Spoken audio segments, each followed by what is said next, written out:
Yo, what's going on, everyone? Welcome back to the channel. It's your boy. I know you people thought I wasn't gonna upload this week. Have ye of little faith. As you guys all know, we are in the midst of some unprecedented times. An outbreak that started in the Chinese city of Wuhan more than 8 months ago has rapidly turned into a worldwide pandemic. The first case of COVID-19 in Kenya was confirmed on the 13th of March this year, though many suspect that it's been around longer because of a China Southern Airlines flight that landed here on the 27th of February. Kenya basically walked in on her husband cheating on her with some other bitch, so naturally she's curious. She has to wonder how long it's been going on for. It can't have been the first time. This past Sunday, which was the 16th of August, NTV dropped an expose called COVID-19 Millionaires, documenting numerous instances of corruption around COVID-19 funds set aside by the government and donations from various donors. And it was honestly one of those disappointed but not surprised kind of moments for me. At this point, it almost feels like Kenyans are inherently corrupt. Like some crooked corporate bigwig somewhere looked at the pandemic and instead of showing some compassion for once in his life, he was like, even more reason to secure the bag. Scores of people are finna go broke, and I'm not trying to cancel my daily mud baths just to make ends meet. So the expose basically starts off giving viewers a basic overview of the early days of the pandemic in Kenya. I shouldn't have laughed at this, to be completely honest, but there's this one quote from Godana Hargura, who is the senator of Marsabit County, that got me pretty good. The other day, Chinese who are working in Kenya, in Makueni County, walked into a hospital in Makindu. Everybody, even the medics, took off. Everybody, even the medics, took off. My initial reaction to that quote was like, how would you know? Like Makueni and Marsabit counties are on opposite ends of the country. That's kind of like going to your friend and lying to him about some guy he doesn't like. Buda misi rap. Wait, no, cheki. Nilikuwa napitia kiosk tu sahi, nilisikia Gabia akikuita fala. Ule Gabia alikuwa anatuside mwangu ile tena. Ule, cheki msee. Ule msee amesema ukizaliwa uliangushwa, kichwa yako ikakuwa soft kama tusi za Kagwe Mungai. Mi siwezi ambiwa hivyo msee, walai bilai mi siwezi ambiwa hivyo. The first major topic that the expose goes into is the donation of PPE or personal protective equipment from the Chinese billionaire Jack Ma.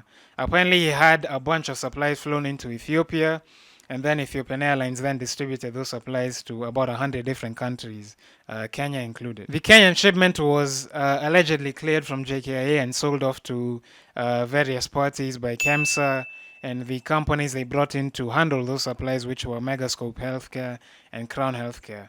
Part of this shipment even ended up in Tanzania, apparently. The CEO of Megascope, Richard Ngatia, is already suing NTV for the expose, and during an interview he said that investors are being chased out of the country because the media is mixing business and politics. Yeah, I guess that explains why USAID and the Global Fund are threatening to pull 400 billion shillings worth of funding from KEMSA. Like, these people just got into a deal without doing any due diligence, and they don't actively audit KEMSA to make sure their funds are being used properly, but this guy on NTV just couldn't keep the name out of his fucking mouth. Snitches get stitches. Amani Ajengati. At one point in the expose, nominated Senator Sylvia Kasanga says Kenyans need to wake up one day and decide enough is enough. The saddest part about all of this is most Kenyans will probably express their anger and disgust on social media and then go back to business as usual 2 weeks later.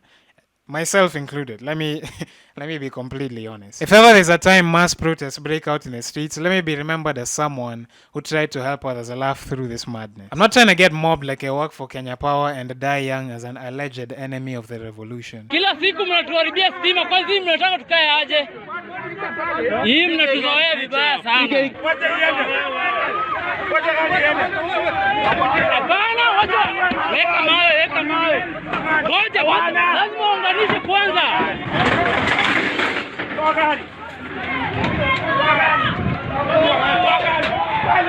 Godwin's Agutu, the director of Network Action Against Corruption, or NAAC. Thank you. Thank you so much. He claims further into the expose that the money that can be accounted for at KEMSA with regard to the pandemic amounts to a total of 43 billion shillings.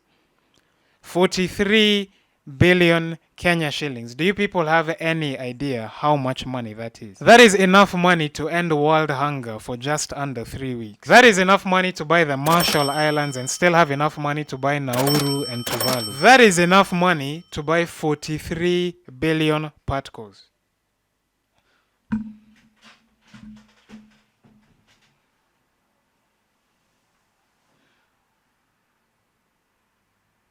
The expose goes on to allege that certain KEMSA officials cancelled tenders with previously selected companies and handed them off to companies run by their close associates. Signed letters by KEMSA are also shown on screen to support these claims. Apparently, though, those cancellations were never reflected in KEMSA systems, so people pretending to be from those previously tendered companies would get their documents from the system, go to banks and set up shadow company accounts pretending to be directors from those companies, and then redirect money from KEMSA into those accounts. Like, these people really used a high school tactic and got away with it. If ever I forged my dad's signature in a letter telling the school I couldn't go for the past 3 days because I was away attending my aunt's funeral, I would be grounded until my aunt actually passes away. But when dirty corporates do it, they get paid enough money to buy a Pacific island. KEMSA were allegedly also supplying the counties with equipment at inflated prices and lied to the Senate about being the cheapest on the market. That's like selling pin pops for 50 bob each at your boarding school. Like, your customers might not care too much about it in the beginning, but once you go for April holidays and they find out the prices of the kiosks, people are going to start asking questions. Maybe they'll even snitch on you to the principal and tank your business for engaging in unscrupulous practices. There are reports from investigators that some of the Senate members in your committee have been trading with KEMSA. Are you one of them? Oh. I don't mean to imply that nominated Senator Kasanga is implicated in this scandal, because obviously I have no proof, I don't have any facts on the case. But that laugh she did there was kinda easy, you know what I mean? That's the sort of nervous laugh someone does when they're guilty and their partner asks them if they've been cheating. So babe, a friend of mine at your workplace, I think you've met him, Jonah from accounting. He said to me earlier today that your boss admitted to getting head from various workers in the sales department who were looking for a promotion and basically trying to persuade him. Are you one of them? Oh. No, Dennis, I'm not one of them. This is the sort of place where people get transferred. And then you find they are still sitting here.